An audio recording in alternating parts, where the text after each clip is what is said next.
Amazimi turdularmı? Ayla, ganla, tazım özürler. Biz bugün şu qoğulluqda oturup paransağandek, şu isimlerimiz doğrusu da paransağına qaynımı? Ama bizniki ana yurtimiz Qomul shundaq farqli madaniyatga ega. Bu mush atog'lar kelganda. Amma masalan boshqalar supurga biz yamdaq deymiz. Boshqalar bosoga biz mujuq deymiz.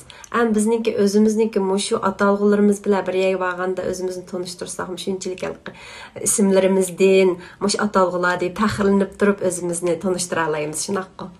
Yana mush o'zimizniki atog'larimizda shundaq huzurlanamiz. Biz Qomulluqlarningki isim qo'yish odatimiz o'xshamagandek chaqirish odatimiz o'xshamaydi. Masalan, qizlar bo'lsa ay, o'g'lonlar bo'lsa gang degan ismdan qo'shib olamiz keyiniga. Qomulda burunday qizlar shunda a'torlaydi. A'torlab yaxshi ko'rganligi uchun ismin keyiniga ayni qo'shib oldi. Masalan, Mehray, Raziya ay, Mastara ay degandek. Oğullarni o'zi beshida ko'tarib cho'ng ko'rgandan keyin Vanga o'xshatib, Qomul talaffuzida gang deymiz. Masalan, To'xti gang, Rustam gang, Ahmad gang, Samat gang degandek.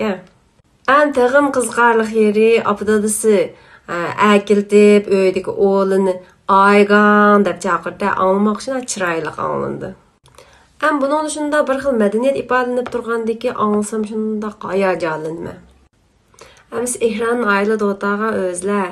Qası ay, qası gang, qası aygandı. İnkas rayoniga yez baqamla.